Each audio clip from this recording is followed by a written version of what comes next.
Hello, good afternoon, good evening, good morning, and welcome. It's Nurse Richard the Wax Wizard. Strap yourselves in. Bit of an epic one, this. And it was actually done over the course of 2 visits. I'm going to show you visit 1 and visit 2. And the reason is it was just incredibly difficult. It is quite rare that somebody comes to see me and we can't do it first time, but it does happen.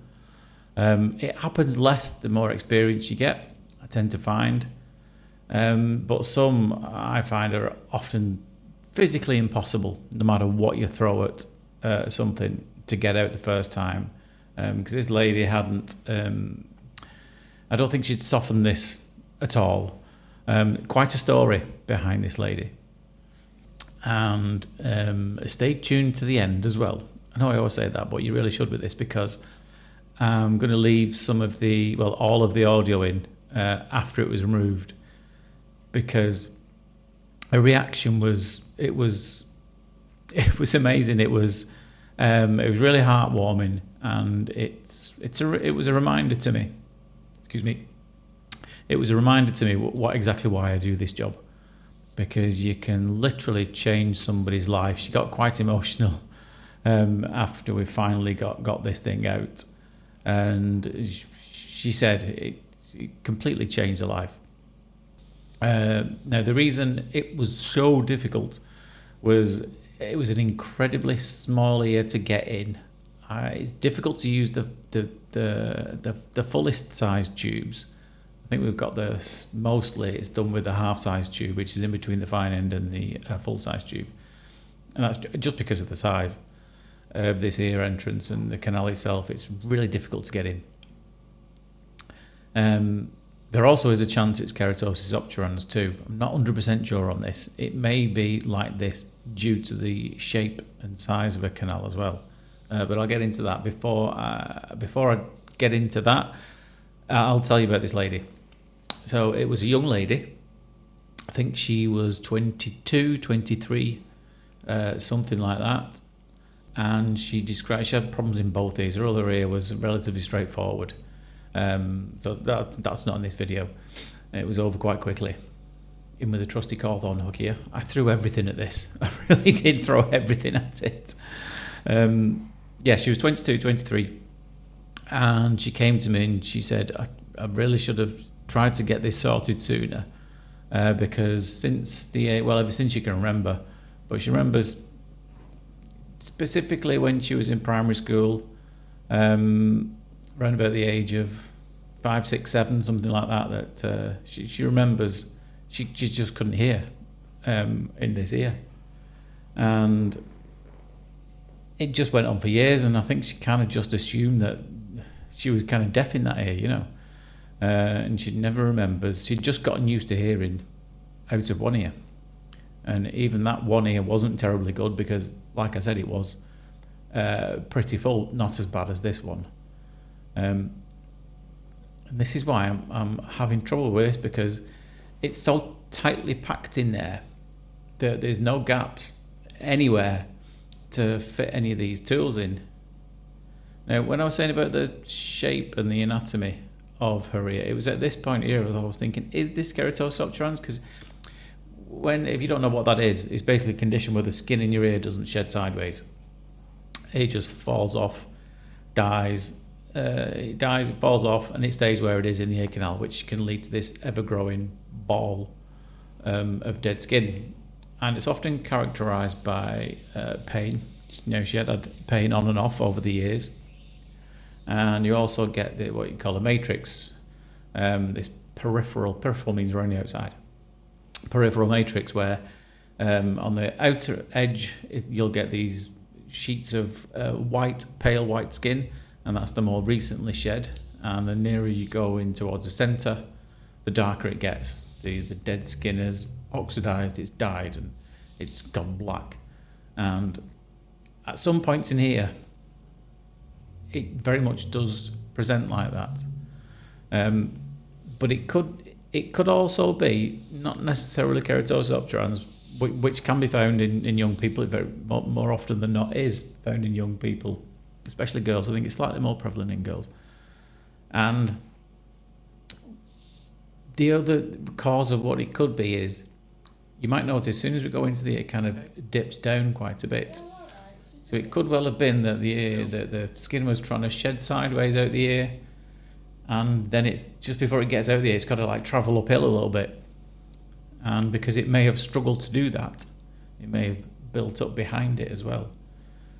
So it could have been an anatomically created keratosis obturans, so to speak.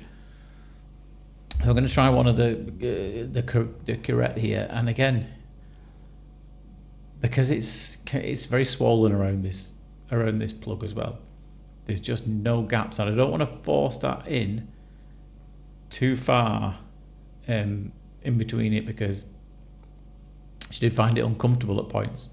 And the reason it might have been uncomfortable is if I push it in too far, it would kind of push it back further in. And so you're really trying to get underneath it, around the side of it, and just lift it up a little bit just to separate it.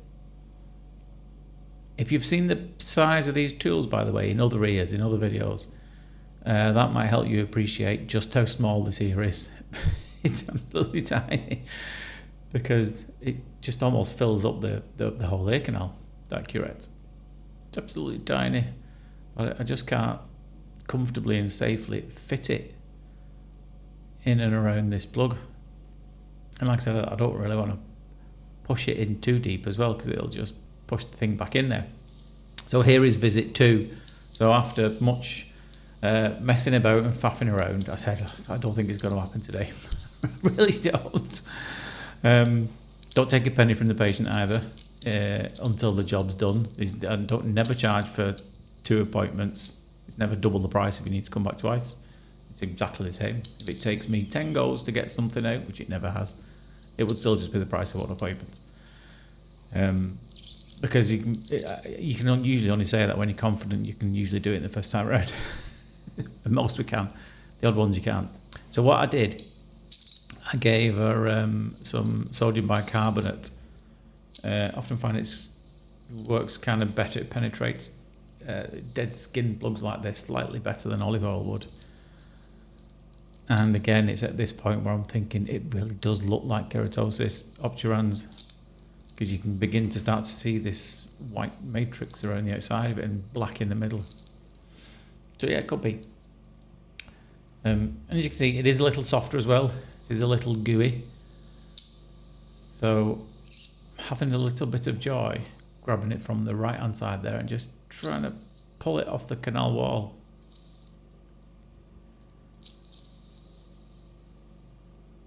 But again, the bulk of it, when I get a grip of it, it is just not budging. It's just the little soft bits around the outside that are moving about, but the core of it is absolutely solid, as you'll see when it comes out. But it does take a fair amount of time. So I know you might well get a bit frustrated with this one, but I tell you what, wasn't not as frustrated as I did. Can you begin to see what I was talking about though, when it would be trying to travel uphill to get over that little mound, that little bump? So that could have been the cause of it as well. But to not hear for, she's 22, started at 7, long time. And she kind of just accepted that was a lot. It's a shame really, because it could have prevented a lot of problems for her.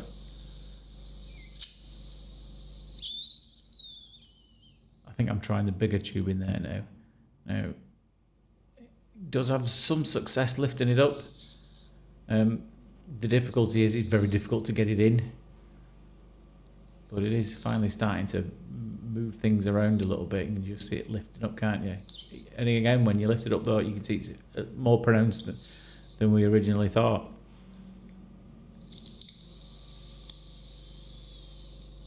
But yeah, make sure you stay tuned to the end for her reaction. It was priceless. So I'll disappear when you see the eardrum at the end, which actually didn't look too bad. All things considered, I was expecting it to look a right mess after this, but it looked okay actually. But yeah, listen out for her reactions at the end. Still not budging this thing though. I think at one point as well, I did throw some irrigation at it as well, because we were just getting nowhere. You know, through all kinds of oil in it, all kinds of tools, just could not budge it for the life of me. And I think it possibly was the irrigation that actually did loosen it up enough that I was finally able to hike it out of there. So yeah, it was life-changing. What's changed your life? That's what I like about doing this job, like I said before.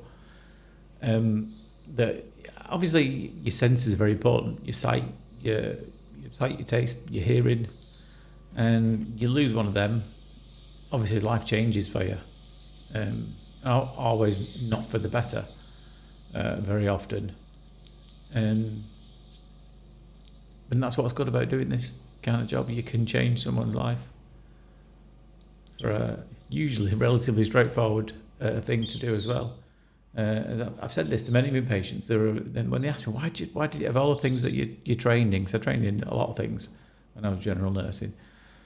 They said, why specialise in that? And I said, there's very few quick wins in healthcare where you can someone can walk in with a problem and you can fix it and it have a big impact on their quality of life. Doesn't happen very often. A lot of the nursing tasks I used to do were involving healing of long-term chronic wounds, palliative care, diabetes management, medication reviews and changes, and none of them are quick wins. You know, you can't just walk in there and fix a problem. It's more of a long slog, to be honest, a lot of it. But with something like this, it's instant, and that's what's really rewarding about it. And it is actually a bit of an anniversary today, I think it is, on the day of recording this. It's been 3 years since I opened up my own business. I say my own business, it's just me. There is nobody else in it. It's just me. But 3 years since I left my old job in public health to specialise in this.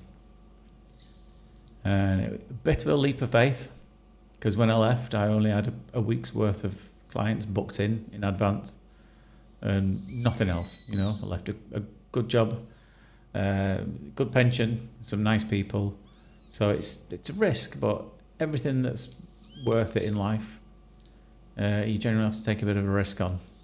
And I've always been a fan of saying regret the things you do, what's the saying again? Regret the things you do, and don't regret but don't regret the things that you don't do. So here's where I threw some irrigation at it, and I was in the vain hope that some of the water would kind of force its way behind that and lift it out of that, lift it out of this here that it's completely got trapped in. And it may have worked to some degree because it did start moving. So it serves two purposes really. When you're irrigating in here like that, it can get the water behind it. The sheer motion of getting the water behind it can sometimes force it out.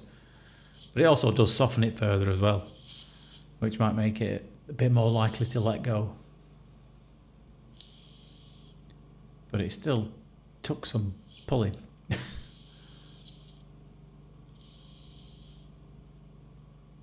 I know a lot of people watch ones like this and think, oh, why is that taking you so long?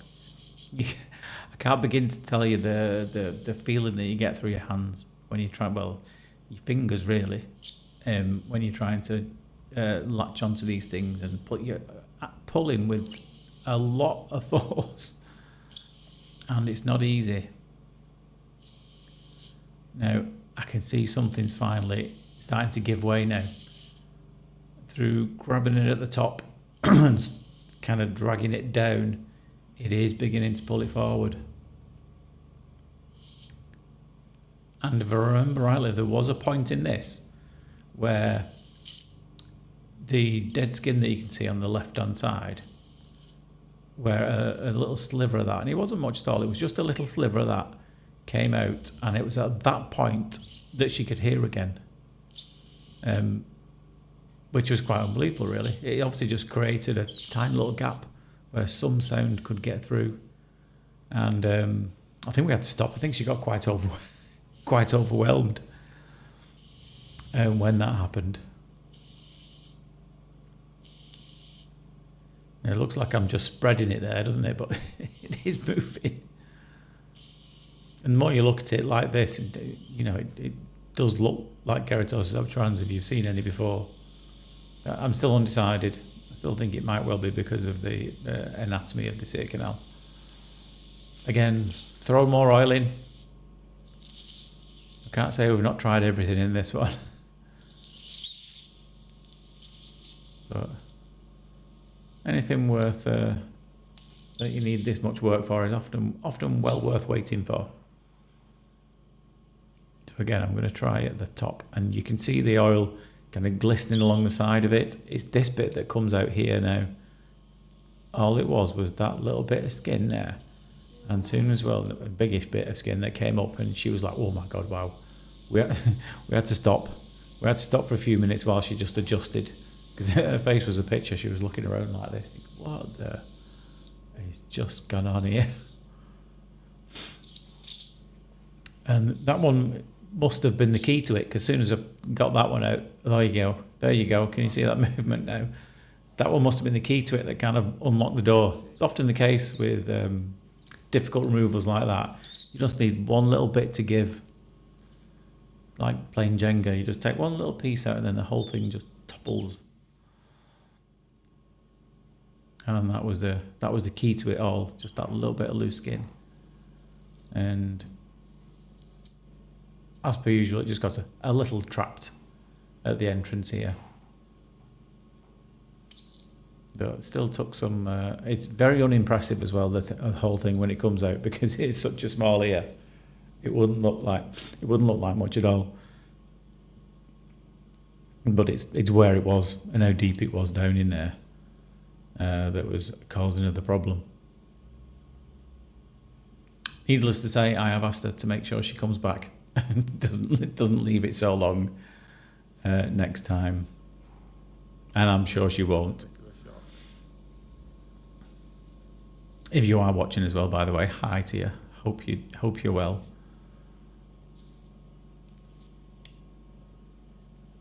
So I'm just trying to get this to do a few little somersaults maybe before we can finally wrestle it free. And you will be surprised at what the ear looks like, considering that it's been like this for 15 years, something like that. It's not too bad at all. Bit pink. But you will also see what I was talking about when I said about the slightly unusual anatomy of this ear, this kind of downward slope when you go in. It will become a bit more evident when this thing's out. And I do think that may have been possibly the root cause of all of this. Look at that. And there you go. Yeah, it does look red. Eardrum doesn't look too bad, all things considered. So anyway, I'm going to drop out now. Please have a listen to the patient's reactions afterwards. I'll put some subtitles on so you can hear what she's saying. Right. Oh, yeah, he's updated it. It's alright. You look like you're going to start crying. It's echoing. Yeah, that's quite common to describe it like that. Yeah. Oh my gosh. How long's that been then? Since you reckon you've not heard? You don't remember ever hearing the ear properly? No, I'm not here though. I can't remember. It's going to take a lot of getting used to for you. Oh my god! Thank you so much. It's alright. That's amazing. Can you hear everything? I thought I could hear everything when you did that one. Yeah. It's stereo now. Yeah, that's why I like doing this job. Reactions like that. It's life changing, isn't it? Yeah.